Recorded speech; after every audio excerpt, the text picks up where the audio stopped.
This is Duke University. Global trade and environmental justice. Human rights issues are still. The term Ubuntu. The Alien and Sedition Acts. Is making inferential discovery. The importance of an archive. The John Hope Franklin Center. Again, the point of this is really to talk about what we can do as citizens in North Carolina to create a kind of accountability. And it's there are lots of issues that it has to do with this. We're going to be talking about them today. But the point is really a simple one. It's that we are trying to do something about human rights abuse, extraordinary rendition, and the torture that came along with it that has its feet in our state. And I think it's wonderful that people care about this and are willing to dedicate time and resources to finding some way to get around the impunity that seems to be reigning right now about human rights abuses. In so many instances from my study of human rights and practice of human rights, you see how people who try to speak out sometimes can't because they're killed or they're put in jail. And this could be Rwanda or Cuba or China. But we do have the ability here in the United States to speak out and to speak out forcefully and to do things. And that's really our opportunity here to find out what it is that we can do with what sort of resources, with what sort of alliances. So I'm going to pass things over quickly to our first panel. Gavin Simpson, everyone should have an agenda. It's just the one page on both sides. He has been absolutely critical in investigating the European side of extraordinary rendition and exposing the structure behind it. And he was one of the lead researchers on a very influential Council of Europe report that continues to be very important in understanding how this system worked. And then he will be followed by Christina Cowger. I don't think she needs an introduction in this group, but let me just say it's been just a joy for me and a real privilege to be able to work with her, to work with North Carolina Stop Torture Now to try to bring this issue more to the fore and also to figure out, again, what we do about it. So let me just first pass it over to Gavin. Let's join me in welcoming.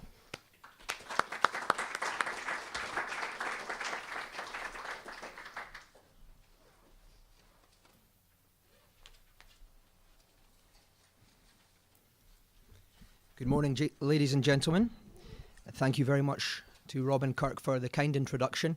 I'd like to say how much of an honour it is to be here in North Carolina and to express my sincere thanks to the organisers, particularly the North Carolina Stop Torture Now movement and the clinics that Robin leads at Duke and her counterpart Deborah Weissman at UNC. Thank you very much for having me. Now, in the course of the last 4 years or more, I have found myself retracing the footsteps of the extraordinary rendition program carried out by the Central Intelligence Agency. And I'd like to characterize today's activities as representative of the third phase. I'm going to use a world map as part of my presentation today. And featured on that map are many places that, first, in the course of the War on Terror, the CIA carried out its operations. In the second phase, as an investigator, I was among those who visited these locations in order to try to identify the sites at which the secret prisons had been located, the airports at which the rendition aircraft landed. And in that process, I visited places such as the Black Sea coast of Romania, the forests of northern Poland, the suburbs of Vilnius in Lithuania, and of course, North Carolina. And now in the third phase, I'm happy to say that efforts are geared towards accountability in all of these locations. And so I find myself coming back to some of these places in order to assist grassroots community groups, in order to help out lawyers who are pursuing cases for accountability, judges and prosecutors who are carrying out their own inquiries. And steadily, we are seeing the tide of truth and accountability supplanting the secrecy and impunity which previously prevailed in all of these locations. And for that reason, it's a particular pleasure to be back in North Carolina today, several years after first coming here and experiencing a very different reception. I'd like to start by talking about rendition in order to introduce the key operation that lies at the heart of this system, which we call the global spider's web. A rendition was a tool to which the United States national security apparatus did resort in the pre-9/11 period. During the administration of President Clinton, there were several cases in which an aircraft carried a suspect who had been apprehended overseas to another foreign territory in order for him to face what was known as justice. This practice, known as rendition to justice, was actually found by the key legal authorities in this country and indeed overseas, including the United States Supreme Court, to be within the law. There were several prerequisites which sources within the CIA described to me for this process to meet the legal justifications. They included an outstanding legal process against the target of the operation. In other words, a court or a law enforcement authority somewhere in the world wanted this person. Secondly, the CIA, with the endorsement of the National Security Council, had to have compiled a dossier which would lay out the facts of this person's alleged crimes and the basis on which he would be apprehended. Thirdly, there needed to be a country willing to help the United States in ensuring that this person could be placed in detention. And fourthly, somewhere to take him. And these were invariably places in countries that the State Department itself had condemned for practicing torture and ill treatment, countries like Egypt and Jordan.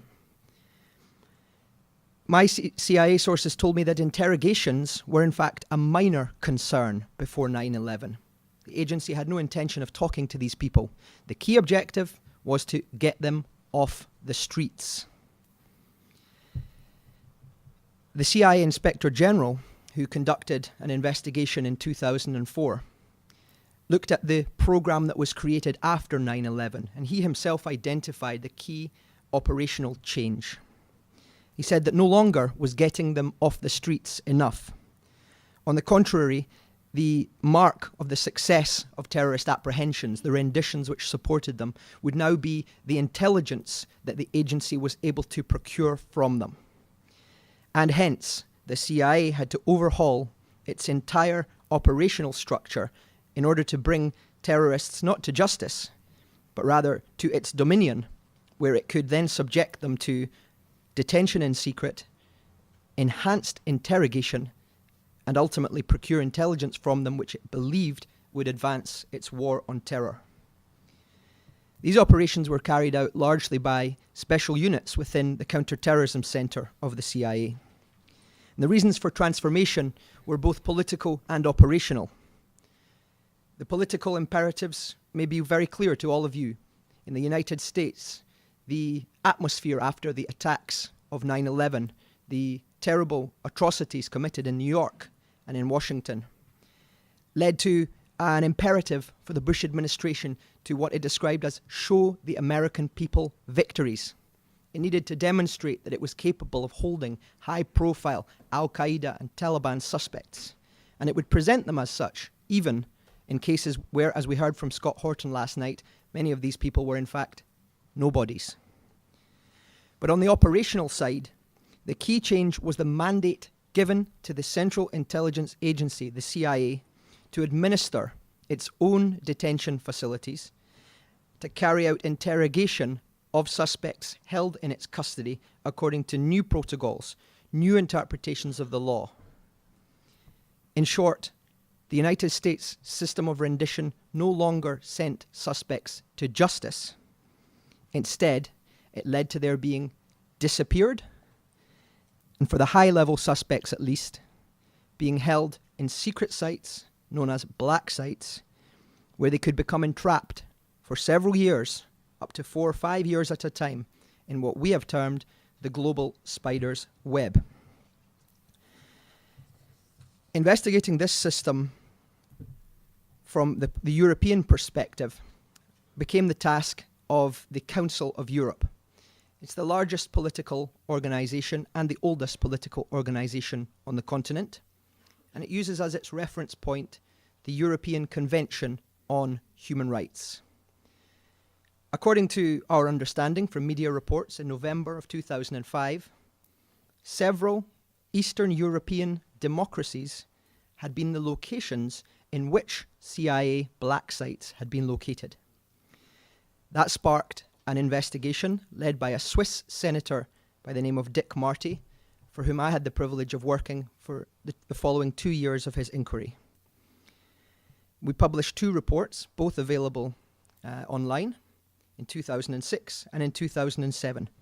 And the presentation I'll make today is largely based upon the findings of our inquiry. We discovered a systematic approach to rendition. It was no longer simply a tool. It had now become a carefully choreographed, meticulously orchestrated operation, which was carried out with alarming similarities in multiple cases all around the world. The end point of rendition, as I mentioned, was secret detention. The suspects were not being brought before courts. They were not being charged with criminal offences. They were rather being handed over sometimes to states that customarily resort to inhuman and degrading treatment and torture, or on other occasions being kept within the custody of the CIA and exposed to regimes of so-called enhanced interrogation. Enhanced interrogation, as we know, included practices such as waterboarding, a process of suffocation using water, also sleep deprivation over prolonged periods, as I'm sure we'll hear from other presenters, which constitutes the very limits of human endurance, shackling, slapping, walling, and water dousing, a litany of techniques which were subsequently legalized in memos from the Department of Justice Office of Legal Counsel. But the network did not only include the CIA, it also included the United States military, whose air bases and aircraft were also used to transport detainees between facilities. The creation in early 2002 of Guantanamo Bay, the expansion of operations in places such as Bagram in Afghanistan and Abu Ghraib in Iraq. And it also included, importantly from our perspective, the complicity or collaboration of numerous other countries around the world, without whose services, without whose political representatives providing authorization, this system would never have been able to be created or sustained. We said in our 2006 report that the global spider's web has been spun out with the collaboration and the tolerance of almost all Council of Europe member states. And we named 14 in particular whose role in specific operations which had led to abuses needed to be exposed and held to account. Their cooperation took place completely in secret, without any democratic legitimacy or oversight. There were secret bilateral agreements, often struck between the United States and its foreign partners, under the cover, on occasions, of important NATO authorizations, permissions and protections which had been designed to be used in the war in Afghanistan. And we found that the operations did not stand in isolation.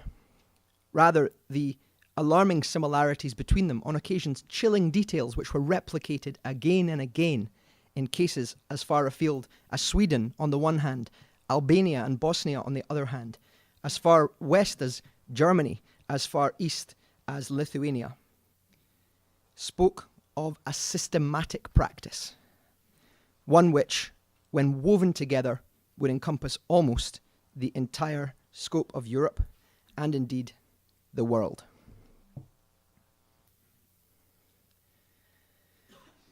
This is my map of CIA secret detentions and unlawful transfers, which I hope to illustrate today as a global spider's web. We identified landing points at which CIA rendition aircraft had appeared. Now, thanks to some of the grassroots activists here, we know that in particular 2 of these rendition aircraft actually started many of their operations from airports right here in North Carolina. The N379P aircraft, which became known as the Guantanamo Express, was based at Johnson County Airport, Smithfield, North Carolina. And the N313P aircraft, a Boeing business jet, much larger and able to transport multiple detainees at the same time, was based here in Kinston, North Carolina. We looked, however, at the places that they flew to in foreign countries. And the first category we identified were what we called stopover points. Stopover points were places at which aircraft landed for short periods, sometimes as short as 1 or 2 hours, in order to refuel or receive technical maintenance on the way to or on the way home from performing a rendition or detainee transfer operation. These stopover points appeared in places all over Europe, Santa Maria in the Azores, in Ireland, which we'll hear later from our colleague Mr. Horgan, at Shannon Airport, Prestwick in Scotland in the United Kingdom, Rome in Italy, Prague in the Czech Republic, Athens in Greece, and even in the United States, an aircraft carrying a Canadian citizen, Meher Arar, stopped over in Bangor, Maine, or he was transferred via Bangor, Maine, on his way to detention in Syria. Stopover points, a crucial part of sustaining these operations. The second category we called staging points. These are places at which often several aircraft or crews of CIA counter-terrorist agents would congregate in order to plan or to stage their rendition operations. We identified multiple instances in which 2 of these aircraft, sometimes both the North Carolina aircraft, would be on the tarmac at these airports at the same time and would then fly off in their different directions to pick up detainees in other locations. Some of the most important staging points were in Europe, in Larnaca in Cyprus, 2 in Germany at Frankfurt, where the head of the system of building the black sites was based, Dusty Fogel, Ramstein, a military base in Germany, and as far east as Baku in Azerbaijan, Incirlik in Turkey. But now we come to the human dimension. The rendition program, of course, had as its target human beings. And so whilst all this infrastructure and logistics could be carefully documented, the most important was to identify instances in which human beings had been picked up and subjected to this practice. And so we looked for places in which we could identify an arrest and a handover to the CIA by, in our interest, Council of Europe member states, after which that individual was taken to secret detention. We called these places pick-up points. And again, alarmingly, there were multiple pick-up points in Europe. In the very north of the map, Stockholm at Bromma Airport in 2001, the N379P aircraft picked up 2 Egyptians, Ahmed Agiza and Mohammed Al-Zeri, and transported them to secret detention in Egypt. In Aviano, a military airbase in northern Italy, a Muslim cleric who had been snatched from the streets of Milano, Abu Omar, was transferred onto a plane for eventual transport to detention in Egypt. In Tuzla, at the so-called Eagle Base, operated by US S-4 forces in Bosnia, 6 Algerian Bosnians were handed over to international forces and subsequently transferred to Guantanamo Bay.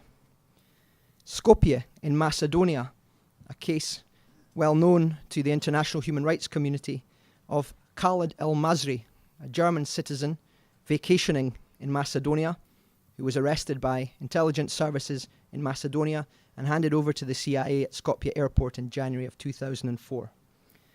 Pick-up points also appeared frequently in places such as Islamabad, Pakistan, Kabul, Afghanistan. But as we'll see with the last category, these places also had a higher significance. The last category is detainee transfer or drop-off points. These are the destinations of rendition operations. They're denoted on this map by the red circles. You will see that many of them have become synonymous with the war on terror. Guantanamo Bay at the very bottom left corner. In Kabul, Afghanistan, several facilities, including Bagram Air Base and the so-called Salt Pit Black Site. In Baghdad, Abu Ghraib, made famous by the photographs published in April of 2004. Amman in Jordan, a facility co-operated by the Jordan Intelligence Services. Cairo in Egypt, used since Clinton-era rendition policy to deposit persons wanted by the Egyptian services and foreign nationals. Algiers in Algeria, Rabat in Morocco. Across North Africa and the Middle East, the practice was widespread. But of particular interest to the Council of Europe, denoted by the red circles on this map, detention drop-offs also occurred on European territory. Here we represent two of them. In the north, Szymany in northern Poland, and slightly south of that in Romania, denoted here by Timișoara and Bucharest, the two countries who became the focus of our inquiry in the second year, and where we ultimately confirmed the existence of black sites between 2002 and 2005. These two sites in Europe, as a matter of particular interest to North Carolina, were serviced primarily by the two aircraft based in North Carolina, N379P and N313P. The map, therefore, is a widespread representation of the complicity of different states in the so-called global spider's web. But what makes it a web are the individual operations when viewed collectively that took place across the globe. I'm going to demonstrate some of them today. Firstly, I'll begin with an operation carried out by an Aero Contractors aircraft in January of 2004. The methodology was fairly set. Aero Contractors pilots, based here in North Carolina, would depart from Johnston County or Kinston Airport and fly to Dulles. In Dulles, they would then pick up the Counter-Terrorist Center special operatives, who would be so-called rendition crews. These flights would then encompass often 10 or 12 days of successive individual routes, which we called rendition circuits. The 8 to 12 man team on board would pick up detainees in the pickup points, transport them on secret flights to the detention facilities, and consign them then to regimes of interrogation and disappearance. They wouldn't often then be seen for several years. The pickup methodology was also alarmingly systematized. It involved stripping the subject naked, often roughly beating him around the midriff and the ribs in the process. Men clad in ninja suits, black balaclavas, tight-fitting black clothes, unidentifiable from one another and without speaking a single word, would then put this person through a process of shackling, handcuffing. They would administer sedatives, often per rectum. They would blindfold, earmuff, goggle the individuals, hood them, place them in an adult diaper, and then put them in jumpsuits or other rudimentary clothing to be bundled onto a rendition aircraft, shackled to the ground or a gurney, sometimes given further sedatives so that they wouldn't experience the flight, and then flown to a fate and a destination unknown. In our analysis, we not only condemned the practices, which in many cases took place on Council of Europe member state territory, we also pointed out that many of these elements were deliberately intended to degrade and humiliate the detainees, which in European Convention terms passes a threshold under Article 3 towards torture. This particular aircraft first stopped at Shannon Airport in Ireland, where it took on fuel. From there, it flew to Larnaca, a staging point, and met with another rendition aircraft before embarking on its first rendition operation. In Rabat, Morocco, as we'll hear later from my colleague Christina Cowger, a British resident, Binyam Mohammed, had been subjected to 18 months of torture at the hands of the Moroccan intelligence services as a proxy of the CIA. This evening, on 22nd of January, he was brought out to the tarmac at Rabat Airport and picked up by the rendition team, who, having performed their security check, as they called it, carried him to further detention in Kabul at the dark prison. The rendition team's work was not complete, however. From there, they repatriated two Algerian detainees from Bagram to Algiers in North Africa. And from there, they took the short flight to Palma de Mallorca, another staging point, where they were able to stay in a luxury hotel and recuperate themselves for the next stage of their circuit. The next stage, on the 23rd of January 2004, involved a flight to Skopje, Macedonia, where the German citizen Khalid al-Masri was handed to them, bundled onto the same aircraft, and flown via Baghdad to Kabul, where he was held in the salt pit. From Kabul, this rendition team transported one or more detainees to Europe. Our investigations have not proved who these persons were. We know that the flight went to Romania. From Romania, a further stopover for 2 nights in the comfort of the Marriott Sant Anton in Palma de Mallorca before making the trip back to Washington 12 days after having embarked, and in the process subjected to a minimum of 5 men to the rendition process. The same aircraft, North Carolina based in 2003 September, embarked on a very important operation in the War on Terror to transfer some of the so-called high-value detainees between different black sites. From Washington, it stopped over in Prague in the Czech Republic for refueling, and flew from there to Tashkent, Uzbekistan, where many suspected Islamic militants were rendered between Tashkent and Kabul for exposure to different interrogators, including CIA and National Intelligence Services. So having flown to Kabul, the rendition team began its high-value detainee transfers.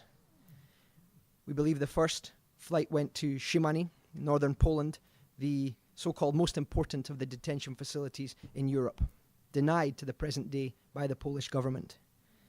An intra-European transfer between Szymanny in Poland and Bucharest in Romania. A further transfer from Bucharest in Romania to Rabat in Morocco, and from Rabat to Guantanamo Bay, at that time a site co-operated by both the DoD and, as we later discovered, the CIA's very own black site.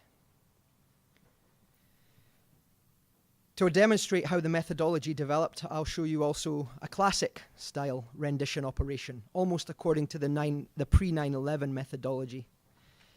In December of 2001, an aircraft embarked from Dulles. This is the N379P North Carolina-based torture taxi. Stopped in Cairo to pick up Egyptian counterparts, who then assisted in the rendition from Stockholm back to Cairo of 2 Egyptian nationals. It stopped over in Prestwick to refuel on the way back to Washington. I can demonstrate further operations, often involving military air bases, for example, Incirlik in Turkey, where detainees were often transported to Guantanamo Bay. For example, in the case of Abu Omar, using Ramstein in Germany before taking him to Cairo and once again stopping in Shannon. All of these operations together, and when viewed collectively, create quite a striking spectacle, and it is this motif which we describe as the global spider's web. As you can see, it spans across all of Europe, North Africa, the Middle East, and indeed, we imagine it spans beyond to places that we have yet to be able to investigate. I want to conclude by addressing briefly how North Carolina fits into this network, and I will then hand over to my colleague Christina Cowger, who will look at these details in a lot more depth. The first fact is that the key rendition aircraft, the operations I demonstrated, were based right here in North Carolina, registered to a company, Aero Contractors, which, for all intents and purposes, is an extension of the Central Intelligence Agency, performing solely government contracts as far as we can discern, and carrying these detainees around the world. Secondly, Aero Contractors personnel on the aircraft were the ones who actually operated the rendition circuits. Without their personal participation, none of this would have been possible. They were the pilots in command. They were the support crew. They were the persons who held the controls of the aircraft and navigated them to landings at the black site aircraft with detainees bound and shackled in the back. And furthermore, Aero personnel were part of the systematic cover-up. For example, the pilots in command knowingly deviated from registered flight plans, willfully therefore violating the regulations of international aviation law and ensuring that their operations could not be traced contemporaneously and have been mighty hard to track retrospectively. how this was done. Aero pilots would, for example, file flight plans initially out of Kabul to innocuous destinations like Budapest. Sometimes they would file onward flight plans from Budapest to Glasgow. Anyone looking at it would think this is a commercial flight, perhaps even a passenger aircraft. But then the Aero Contractors pilots would take off with all these dummy flight plans filed and fly instead from Kabul to the black site in Shimani. They would be assisted in that process by national air navigation services, all of whom were informed about the illegal nature of the operations, but none of whom asked the appropriate questions. From Shimani, they were then free to plot a path to one of the places in which they had filed dummy flight plans, Prague, and fly back, of course, to Washington, D.C. So the last element that North Carolina fits into this network is, in fact, achieving truth and accountability at the state level. I can assure you that there are accountability efforts and continued truth-seeking efforts going on in many of the locations I have presented today. And therefore, in your efforts to hold North Carolina residents, personnel of Aero Contractors, and indeed political representatives who have signed off on their presence or implicitly authorized their operations to account. And it's that reason for which I stand united with you in trying to ensure that this global spider's web not only is dismantled and exposed, but is also held to account in a manner that we can ensure that it never again leads to our participation in a systematic form of ill treatment, which amounts to secret detention, disappearance, and torture. That, ladies and gentlemen, is the global spider's web, and I hope that I have managed to bring across quite how widespread these abuses are or have been in the war on terror. And I look forward to participating in the further activities of this conference over the next 2 days. Thank you very much for listening.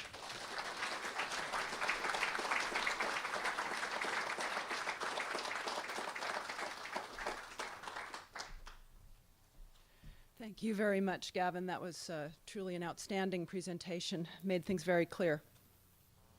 I'd like to carry on from where Gavin has left off and talk about North Carolina's involvement in this global spider web. And if I could have my first slide. Do I do that? And while that's happening, I just want to remind you that North Carolina Stop Torture Now is a widespread network of individuals and groups around North Carolina who have all participated in gathering the information that I'd like to present to you today.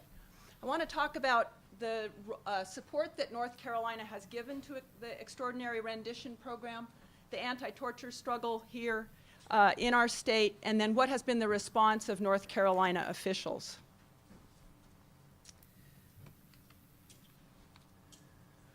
So we're gathered here together in our state's triangle, which of course is mainly within that black circle there in the center of our state.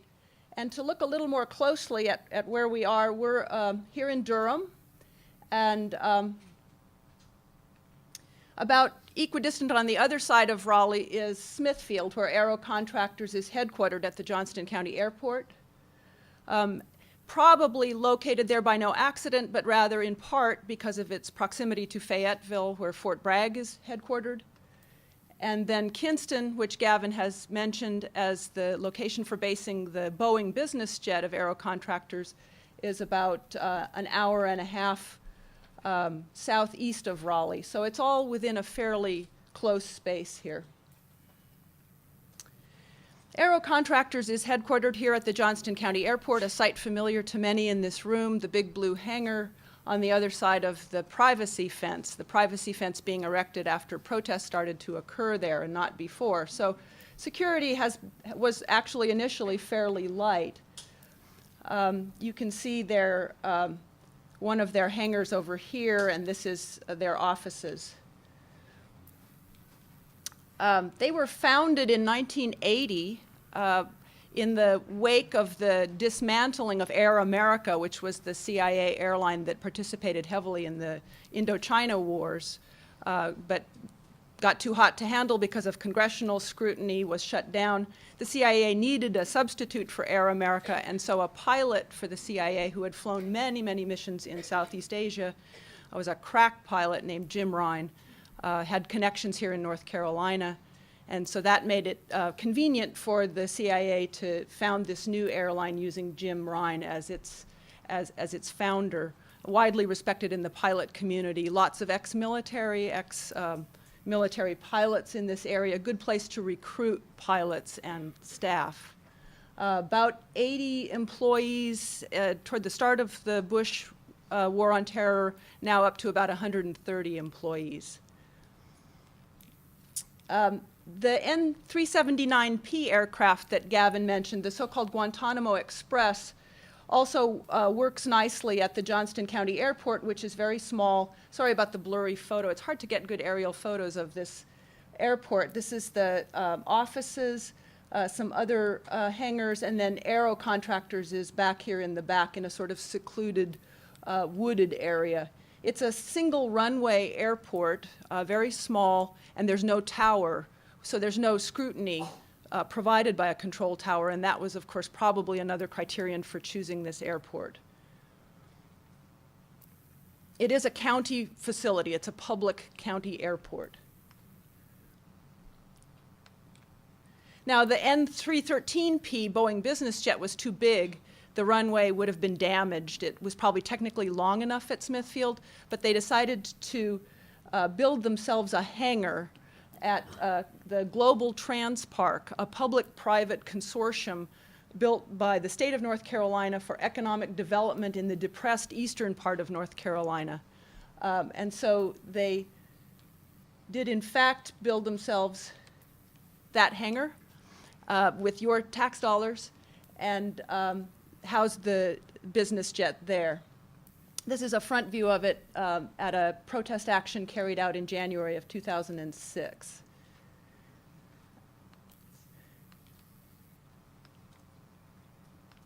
Let's see. So at the very latest, Americans, I'm sorry, I think I just skipped a couple of, no. Okay, sorry. I would be remiss if I didn't mention that we have Centurion Aviation as well in North Carolina. This is a shadowy, very secretive company based in Fayetteville that still maintains two Gulfstream aircraft, N-478GS and N-475LC. John Crudson did an important expose in September of 2006 about the crash of this airplane near the Romanian black site on a flight in from Bagram. We do not know the precise role that Centurion Aviation operated planes have been playing in the extraordinary rendition system, but it may be no accident that they are headquartered there in Fayetteville, which is also the home to the Joint Special Operations Command, which is the command structure for special forces of the Pentagon, and has also been implicated in reporting by the Washington Post and by Scott Horton in helping to run black sites along with the CIA. The Pentagon has played a role in those black sites. It may well be that Centurion Aviation has helped them out. We do not know. They are very quick to run you off if you try to take a photograph of their office. Chuck Fager, though, was able to photograph N-478GS at rest outside their office in 2007. We know, as Gavin has demonstrated, as journalists have helped to clarify, that Aero Contractors has transported a number of people, individual persons with known names and identities on specific dates, and Gavin has done a good job of clarifying how they did that and why they did that in these rendition circuits. Here are some photographs of just a few of those individuals, and I want to call your attention also to this document called Partial List of Detainees Who Were Transported by Aero Contractors, which we have tried to put together to put names and faces on this policy and to give you at least a little bit of information about what we know has happened to these people. Reading through it takes no great amount of time before you understand that Aero Contractors has transported people to some extremely gruesome tortures. I want to talk for a moment about Binyam Mohammed. Gavin mentioned him. Here's a photo of Binyam finally coming home to the UK after his years-long ordeal. As Gavin mentioned, Binyam was detained in Pakistan and tortured there. Stephen Soltz has actually done some good reporting about this and may discuss it, about that period where he was being tortured while MI5 from Britain was supplying the questions. He was then rendered in 2002 to Morocco by Aero Contractors. In Morocco, he underwent 18 months of what can only be described as medieval tortures, horrible beatings to unconsciousness, regular sessions of being stripped naked and slashed in his genitals and in his torso with a scalpel. At the end of that 18-month period, he was then finally transported again by Aero Contractors back to Kabul in Afghanistan. That was the rendition circuit that Gavin mentioned. In January, he was further tortured there and held in almost complete darkness for long periods of time. Finally transferred to Guantanamo Bay, and then after many years, no charges, he was released back to the United Kingdom. To look for a second here at this rendition, which was part of the circuit described by Gavin.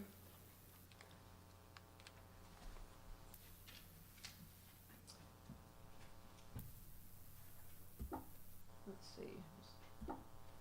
Oh, wrong computer. That's why I can't advance it.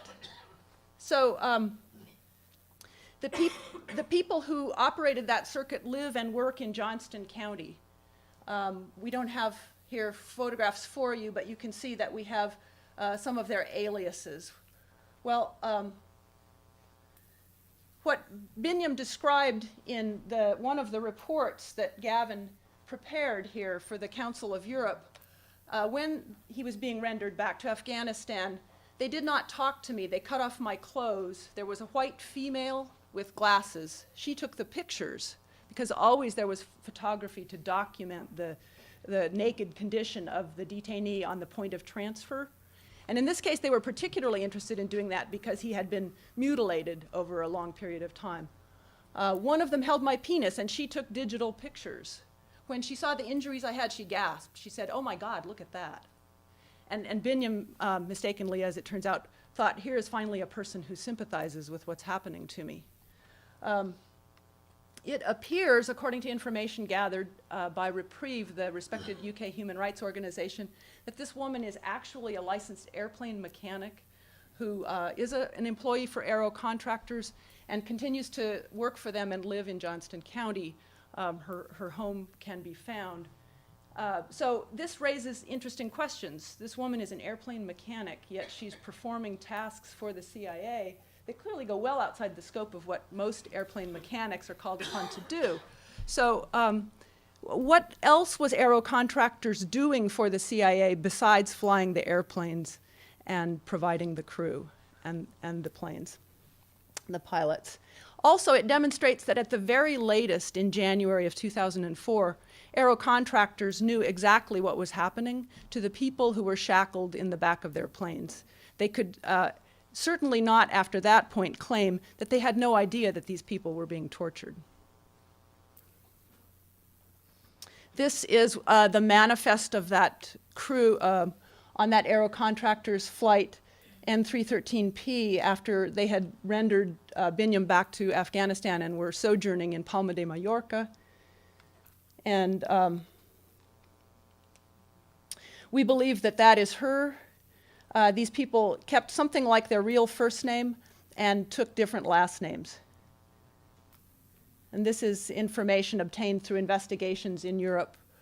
The other three people here, Bird, Faring, and Fair, are pilots who are wanted in Germany for the rendition of Khalid El-Masri. So, and El-Masri's rendition, as Gavin described, was part of a circuit that also involved Binyam Mohammed.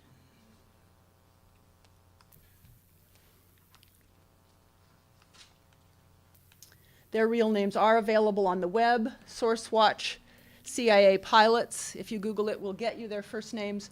These people live in comfortable middle-class houses in Johnston County.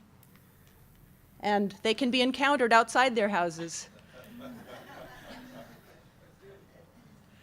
So it's not hard to find them if you want to. Now, we're under no illusion that people like this are the authors of the policy. They are, as Gavin described, the foot soldiers. We know from plane spotting that rendition-linked aircraft are still using North Carolina's public airports today. These aircraft have been linked in reports in Europe to extraordinary rendition, although they are not N379P and N313P, the two craft we've already talked about, but which are no longer based in North Carolina. But these are, and these still operate out of the Johnston County Airport on a regular basis. They're technically owned by these front companies and actually operated by Aero Contractors. These are the two Gulfstreams in Fayetteville that I mentioned, technically owned by this front company in Great Falls, Montana, and operated by Centurion Aviation. And these other aircraft, which are based at other airports around the country and owned by other CIA-linked entities, have also flown in and out of many airports in North Carolina on a regular basis. We don't know that these missions had anything to do with rendition. Perhaps they didn't. Perhaps they were other CIA business. But it's clear that our public taxpayer-funded airports are systematically being used by the CIA for purposes that may, in fact, still include extraordinary rendition. There's one of those planes lurking behind Aero headquarters in Smithfield. We've photographed several of these planes outside their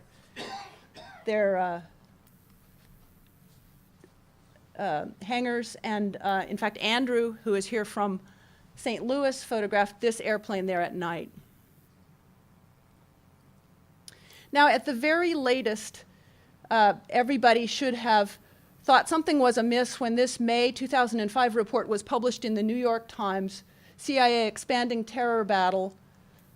The airplanes of Aero Contractors take off from the Johnston County Airport here, then disappear over the scrub pines. The article goes on to document extensively how these aircraft appear to be involved in extraordinary rendition. Well, it was actually the St. Louis folks who woke us up to the fact that we had this CIA operation in our backyard here, and North Carolinians got active in protesting that. And over the following years, we've conducted numerous vigils, marches, and rallies. We went out and did some plane spotting, which is the thing that the media think is so interesting.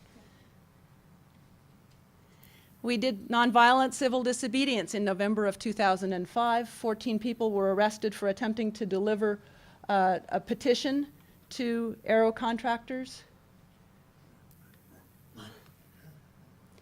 And what I think is not so well recognized is that we have been appealing nonstop to the officials of North Carolina, the people who are in positions of power who could actually investigate this and get it to stop.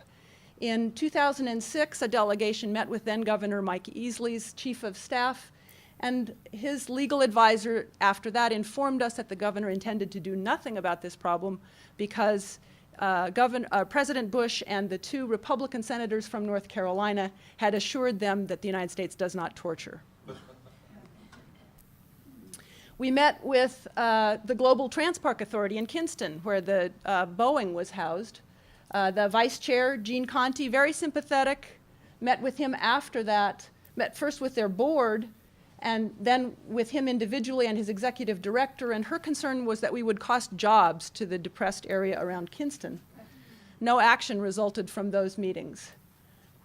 Later in 2006, 12 state legislators requested that State Bureau of Investigation Director Robin Pendergraft launch an investigation of Aero Contractors. She replied she lacked jurisdiction and had referred the matter to the FBI. In early 2007, more state legislators asked our Attorney General to take action, and he then responded that they lacked the resources but stood ready to assist an FBI investigation. We met with his top advisors. There was never any action there. In April of 2008, U.S. Representative Mel Watt followed up by asking FBI Director Robert Mueller for an update on the Aero Contractors case, since it had been referred to the FBI. And the FBI then responded that they had been waiting since 2006 for guidance on this matter from the Department of Justice. It's easy to wait. We met with the Johnston County Airport Authority in 2008, and they defended Aero Contractors as a good tenant and client and refused to adopt a pledge that we proposed to them against further torture flights. And in February of 2009, we began a process which extends to this day of visiting with the Board of County Commissioners in Johnston County to request investigation. They have refused. They defend Aero Contractors, and some of them argue that torture must work because it's been going on so long. We now have a new governor, Beverly Perdue.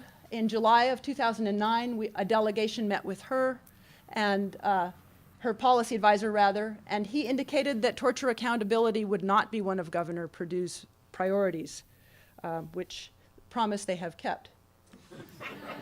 There have been a few courageous state officials who have taken action. These are the central sponsors of the North Carolina No Place for Torture Act. As far as we're aware, the only state legislation in this country to criminalize at the state level participation in extraordinary rendition. It was filed in 2007. It took language from the Convention Against Torture. It was subsequently strengthened by our State Sentencing and Policy Advisory Commission. And it died then after being reintroduced in the 2008 session because we gained support from too few moderate Democrats. And in a unique display of courage, Representative David Price has written to the House Intelligence Committee leadership a couple of years ago requesting an investigation of Aero Contractors without result as far as we know. Now, these are the acknowledgement slides at the end of my talk, and I want to make the point that a lot of people in this room and a lot of people who are not here today have been carrying out hard and dedicated work for many years on multiple levels to try to gain accountability for the abuses that we're involved in because our state is helping to sponsor them. And I want to thank all those people for all their hard work and make five last points, I guess. By way of summary, I think it's pretty clear that North Carolina's airports have been used and may still be being used to transport a lot of human beings for secret indefinite detention and torture. Those are our airports. Our top elected officials have known about this for years, and most of them have chosen to do absolutely nothing. These flights may be ongoing. President Obama has reserved the right to continue with the extraordinary rendition program, and Aero Contractors has been a key part of that. They may still be. We need an investigation to establish whether that's true. But our government is not providing any measure of either transparency or accountability or justice. And so I think it really is up to us to try to provide that. I think we cannot expect that the government of North Carolina is going to take any role in laying bare or taking responsibility or calling to account those who have actually been participating in these abuses. Thanks.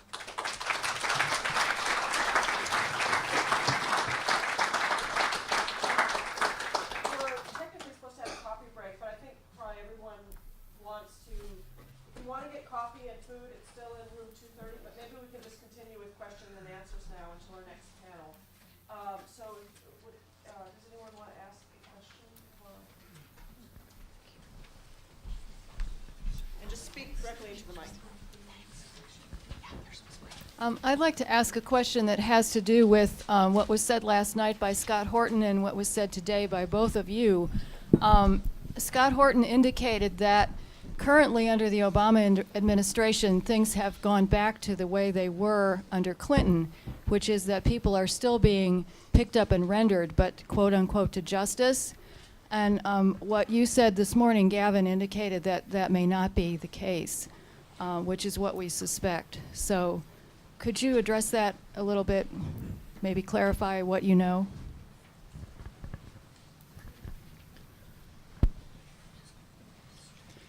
Well, I think that Scott was absolutely right that there are close parallels between what the Clinton administration did or purported to do and what the Obama administration proposes to do. I would stress the fact that they reserve rendition as a tool to which they can resort where circumstances might require it. There have been several documented cases since President Obama was inaugurated of the capture or apprehension of suspected Al-Qaeda or Taliban-affiliated militants, particularly in Pakistan. And we understand that the Northwest Frontier Force, the so-called Rangers, and elements of Pakistan's intelligence infrastructure are involved in the captures under the direction, essentially, of the CIA. But the key aspect which is lacking is transparency. We have no idea what really happens to these people. And whilst President Obama did commission a task force under his initial executive orders in January of 2009, the results generated by that task force have been elusive. There have been some media reports, and I understand some closed doors fora in which the results have been discussed with advisors and perhaps some eminent representatives even of the civil society. But there's nothing publicly available where the American government is willing to commit itself to a non-torture policy or a policy which would exclude any possibility of torture, particularly practiced by its allies. And so I think that has been a great disappointment to those who expected that the Obama administration would be unambiguous. I'm less familiar with the internal workings of the Beltway than someone like Scott Horton, who's investigated that meticulously over the years.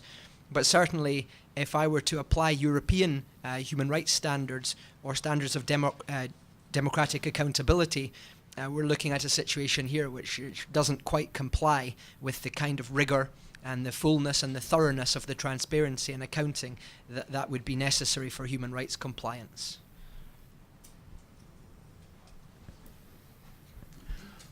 Christina, Gavin, thank you both. This might be a simple question, but we use the term accountability.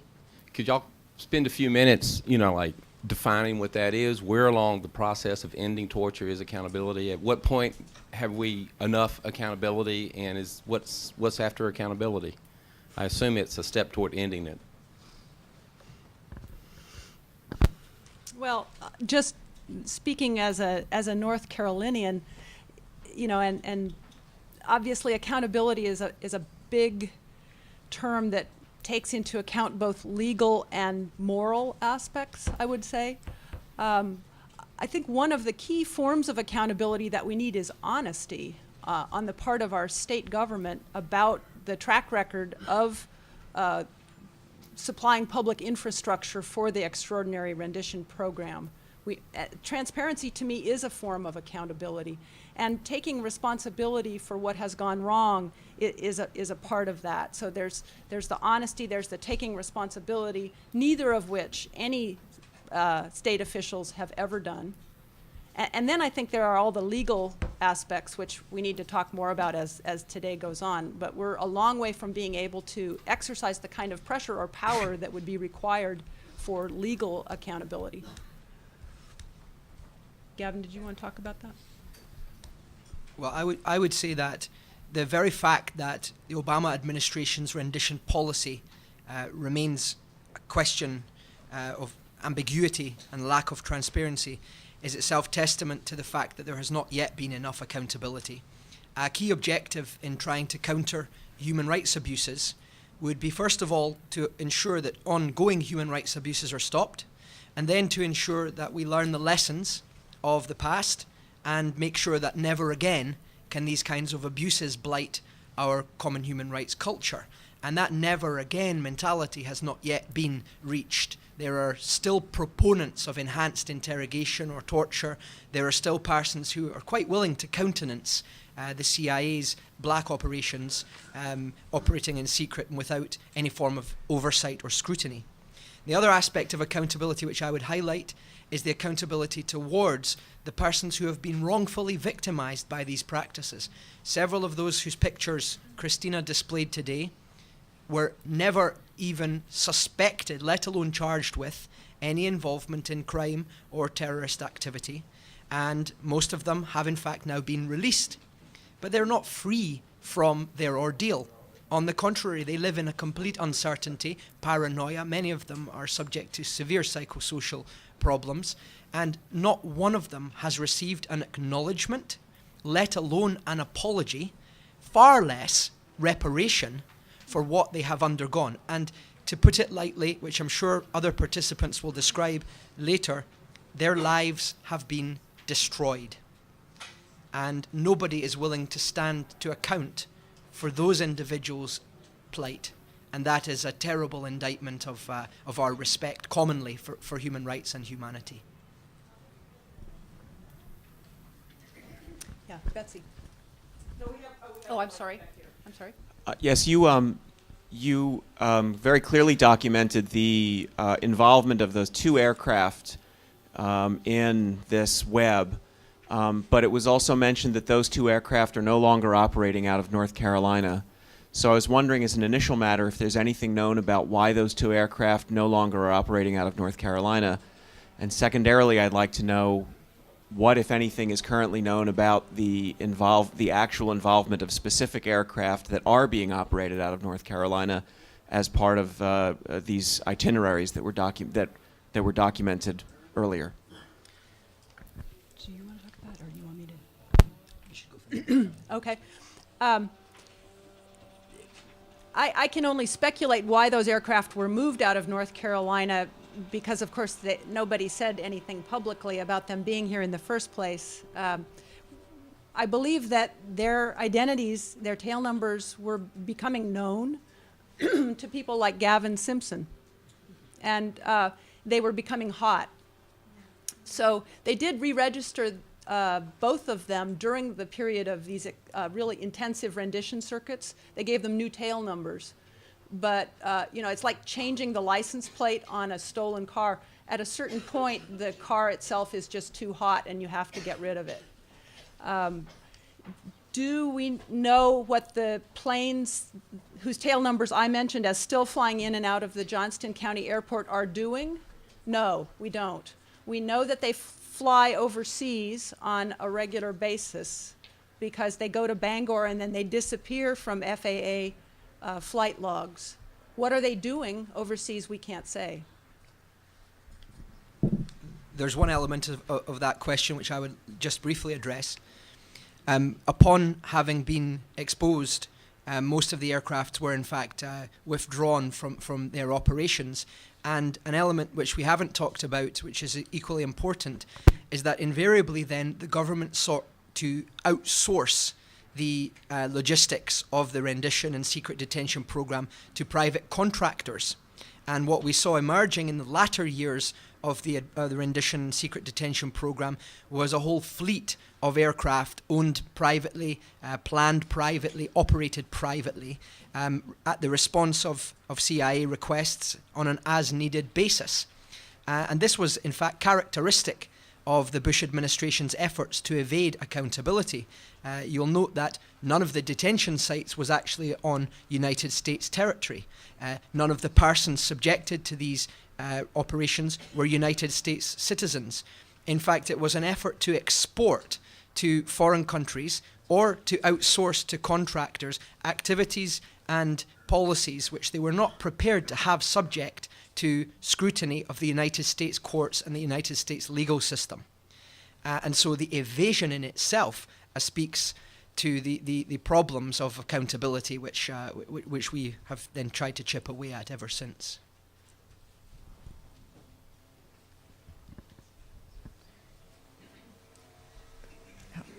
We thank you very much indeed for this most interesting research and a development. Has there been any effort made to have an informed observer on the rendition flights, perhaps appointed by someone like David Price or Representative Jones? Well, I'm not quite sure what you have in mind. The flights are operated clandestinely by the CIA, so I'm not sure what you're thinking in terms of an informed observer. Mm-hmm. We're not actually invited to let anyone on board.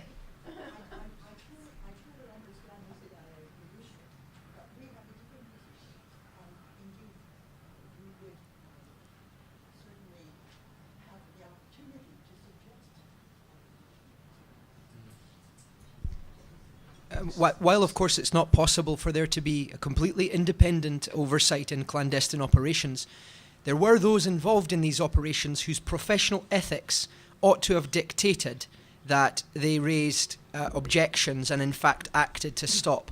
There were, for example, on board most of the rendition flights, physicians. There were, in most of the interrogation sites, psychologists. And these are persons whose professional ethics, as I'm sure we'll hear from our colleagues later, ought to have ensured that they would never become complicit in such activities. And that's not even to mention the lawyers in the Department of Justice whose own professional conduct has since been condemned even by their own oversight body in the ethics department. So I think you're absolutely right. Independence was squandered. Whenever there's an illegal activity in an executive authority, equally the oversight mechanisms have failed. Yes, you speak about the global spider web, and then there is also that web of complicity that reaches not only the pilots who fly those flights or the mechanics who assist in the torture, but it reaches also to we who pay the taxes that support this. And I wonder at what point and where is our personal responsibility to refuse to be complicit and take some personal risk in refusing to pay.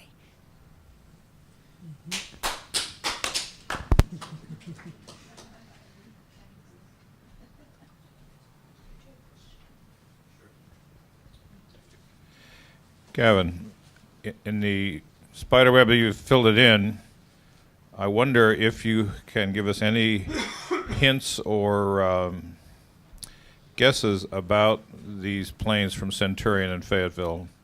Have you encountered them? Have you tracked them? Have they crossed your path or your radar screens? Do you have any sense about what kind of their involvement in this or in parallel kind of activities might be? Well, the phrase that immediately comes to mind is with regard to the nature of the program. It was, as we said in our reporting, highly compartmentalized, which I understand in the American English is compartmented.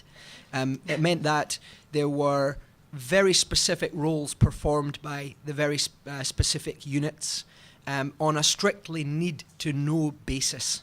And that meant that there were very few persons who had complete knowledge of what was happening, even within the CIA's counterterrorism center, even within the individual black sites. They may not have known where the person had been brought from or by whom, or indeed what the plan was at the strategic or political level.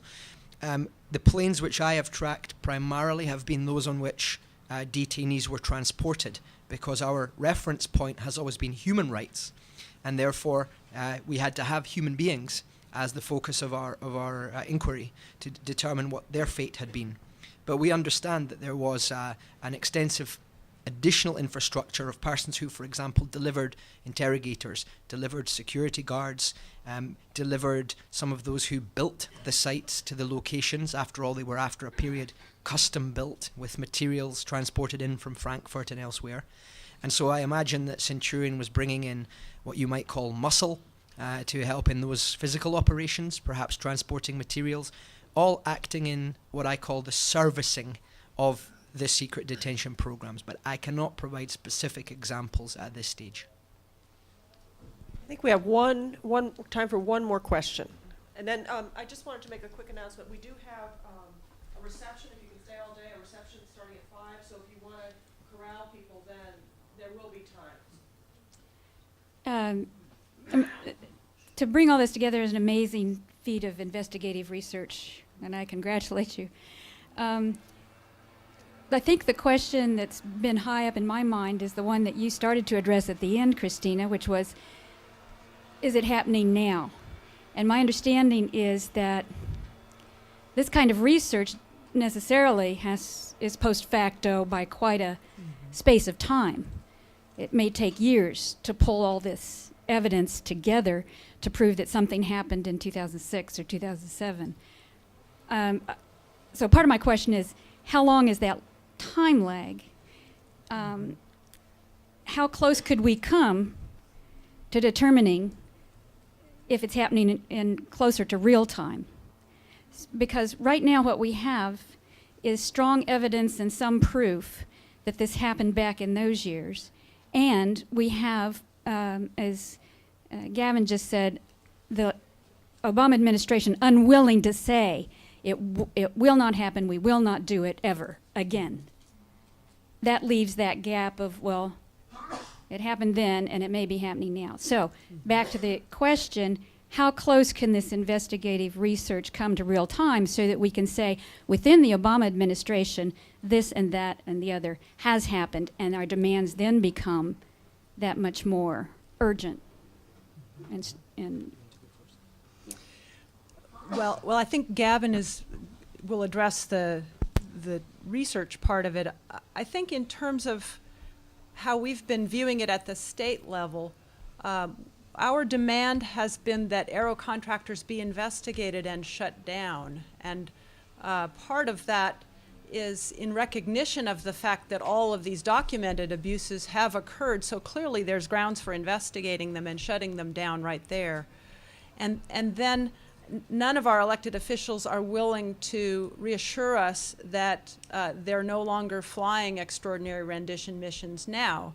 So it seems to me that we, as far as activists, need to simply be taking the position that there's so much evidence of malfeasance there already that they need to be investigated, they need to be shut down, and we need legislation in place. We need laws to explicitly criminalize extraordinary rendition participation, and we need a policy direction from the federal government that there will not be any more extraordinary rendition, because the diplomatic assurances that are taken as the basis for justifying transferring people to other countries for detention and interrogation have been shown to be worthless. So I think one of the things we need to do is be encouraging Congress very strongly to introduce legislation with teeth that prevents extraordinary rendition in the future.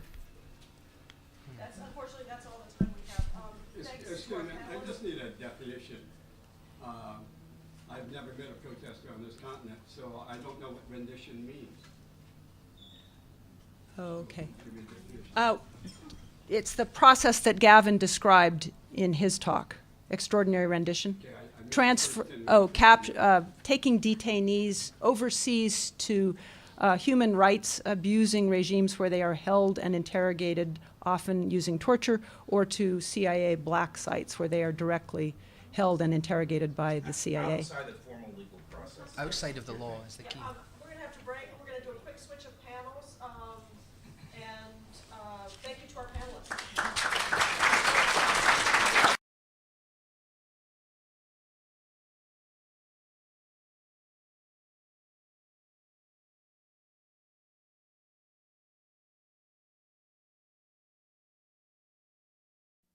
Produced by Duke University, online at duke.edu.